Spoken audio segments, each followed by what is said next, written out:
Hola, ¿cómo están? Prepárense para escuchar la clase y aprender acerca de la palabra de Dios.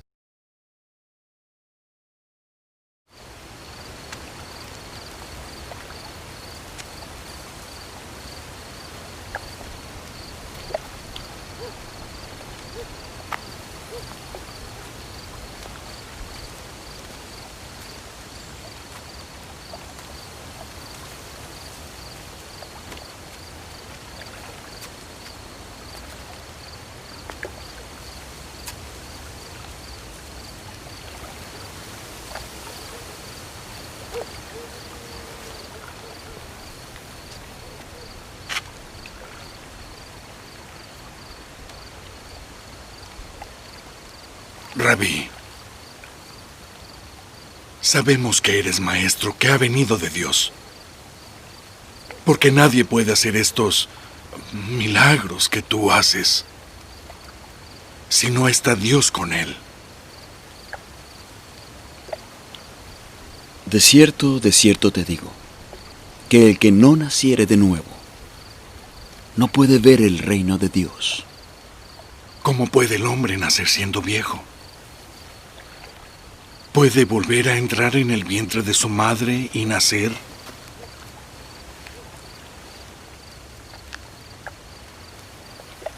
En verdad te digo que el que no naciere de agua y del Espíritu, no puede entrar en el reino de Dios. Lo que es nacido de la carne, carne es.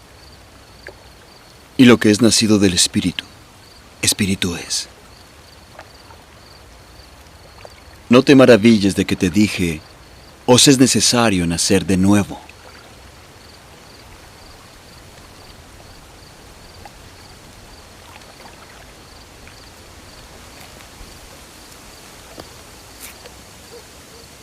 El viento sopla por donde quiere y oyes su sonido, pero no sabes de dónde viene ni a dónde va.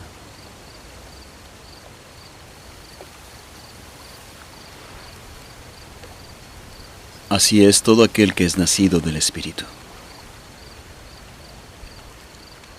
¿Cómo puede hacerse esto? Eres tu maestro de Israel y no lo sabes.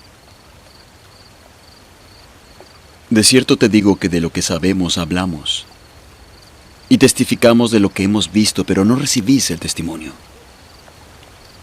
Si os he dicho cosas terrenales y no creéis, ¿cómo creeréis si os digo las cosas celestiales?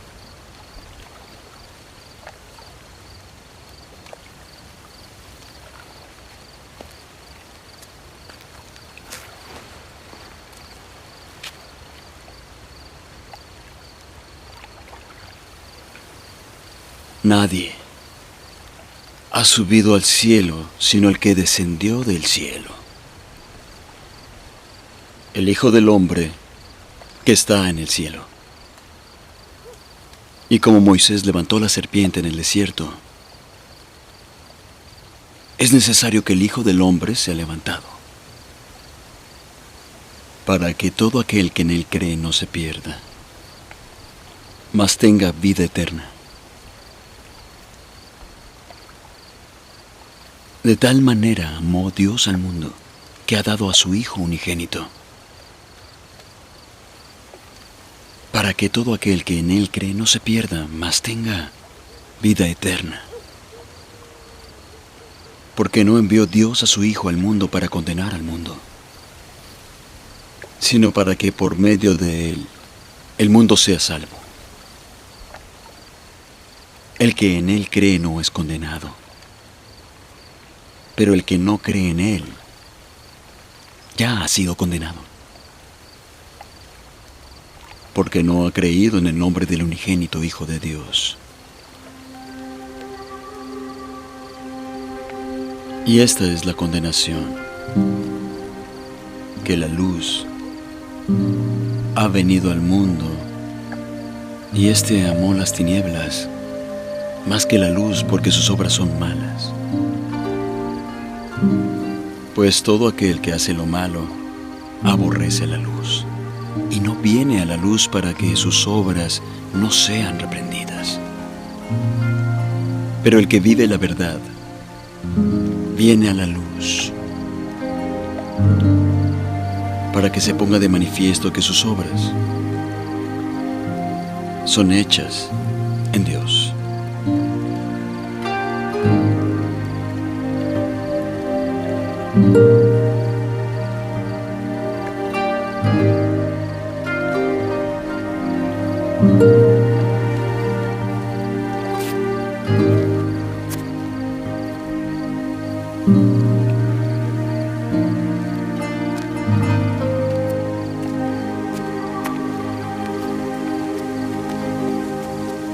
Si abres la Biblia en el índice, verás que está formada por dos grandes colecciones, el Antiguo y el Nuevo Testamento.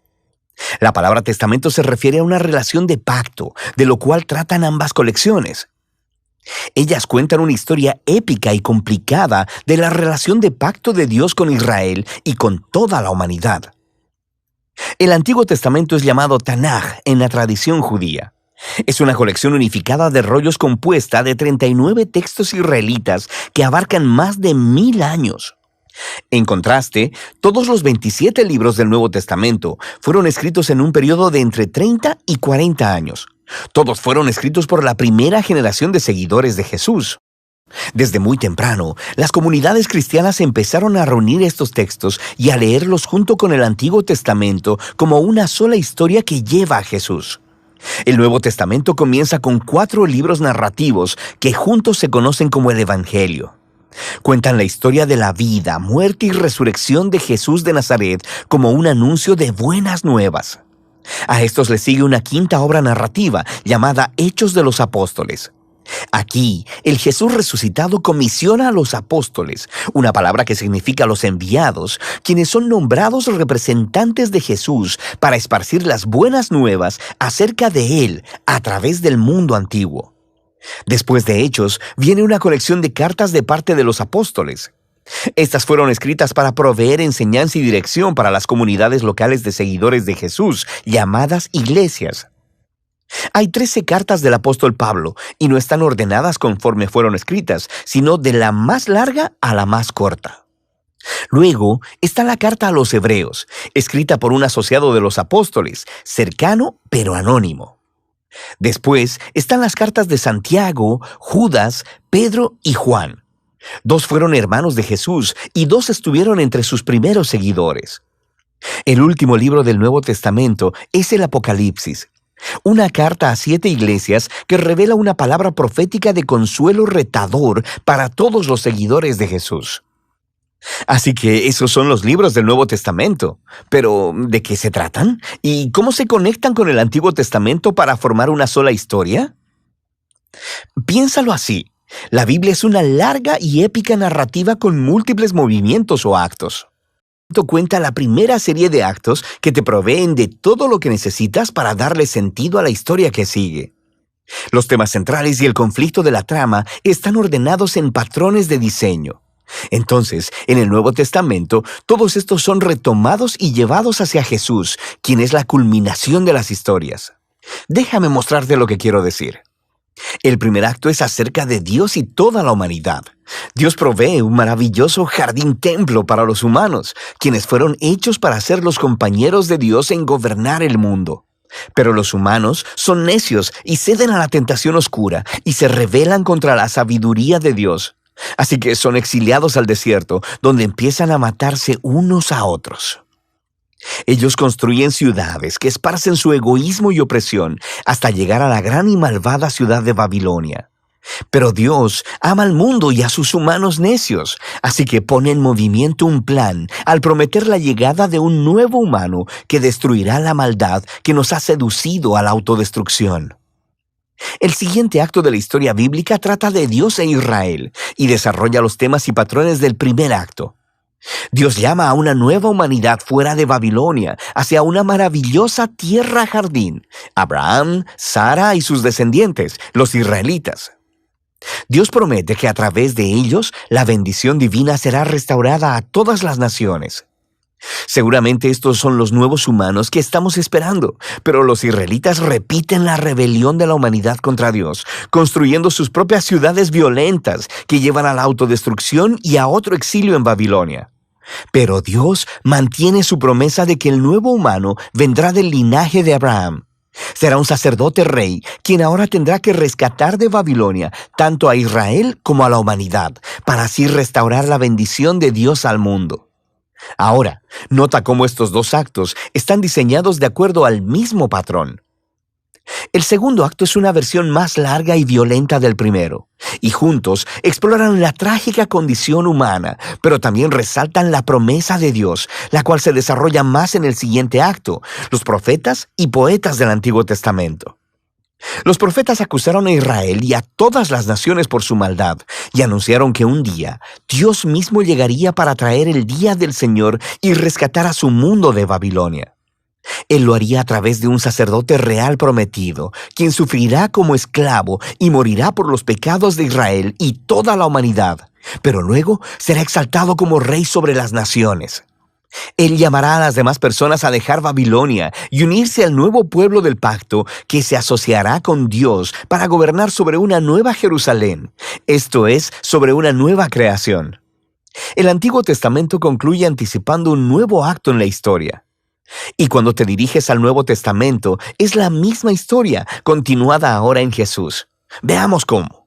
El registro de los 4 evangelios introduce a Jesús de Nazaret como el prometido hijo de Abraham, que restaurará la bendición de Dios a las naciones, y también como el nuevo humano que derrotará la maldad y quien restaurará a la humanidad para unirse con Dios. Así que Jesús es presentado como un humano y algo más. Él iba anunciando la llegada del reino prometido de Dios y habló y actuó como si fuera el rey divino de Israel. Pero en lugar de llamarse rey, Jesús se refirió a sí mismo como el Hijo del Hombre, esto es, el humano que actuaría como siervo. Los evangelios están declarando que en Jesús, el Dios de Israel, se ha hecho el israelita fiel y el verdadero humano que todos fuimos creados para ser, pero que hemos fallado. La misión de Jesús era confrontar la oscura maldad que acecha detrás de la maldad de la humanidad, seduciéndonos al egoísmo, la violencia y la muerte. Pero, ¿cómo derrotas esa clase de maldad? La sorprendente respuesta en los evangelios es que Jesús derrotó nuestra maldad, permitiéndole asesinarlo en su trono paradójico, la cruz, donde Jesús murió por la maldad y el pecado de la humanidad. Y ahí es donde Él vivió lo que enseñó, que la no violencia, el perdón y el amor sacrificial son las cosas más poderosas del universo. Y debido a que el amor de Dios por este mundo es más fuerte que la maldad o que la muerte, Jesús fue levantado a una nueva vida como el prototipo de una nueva humanidad. Y esto nos lleva a la historia de Hechos.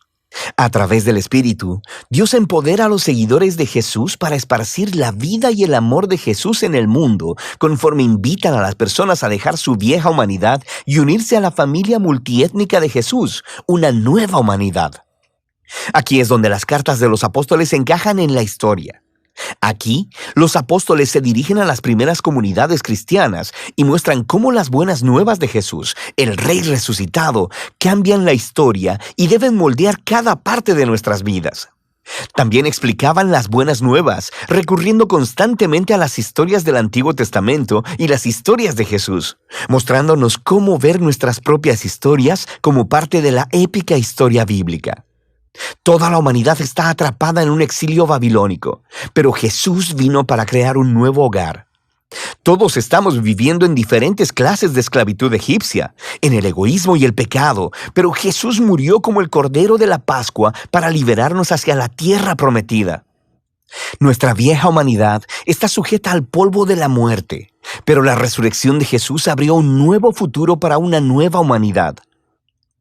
Vivimos aquí en la era de maldad presente, pero a través de Jesús y del Espíritu, una nueva creación ha sido abierta aquí y ahora.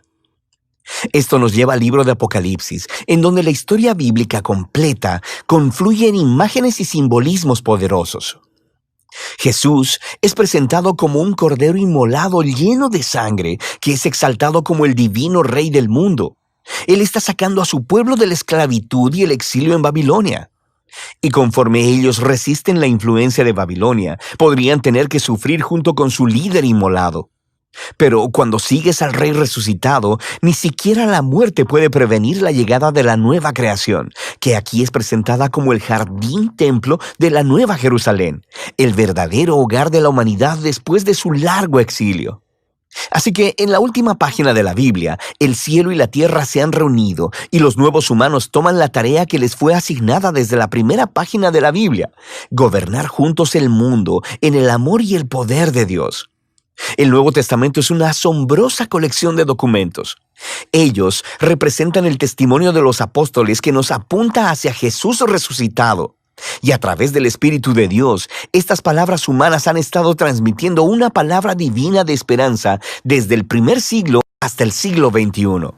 Cada libro nos muestra cómo Dios, a través de Jesús y del Espíritu, está llevando nuestro mundo a su meta final, una creación renovada. Y así, el final de la historia es en realidad el principio de una nueva historia que todavía está pendiente de ser contada. Y de eso trata el Nuevo Testamento.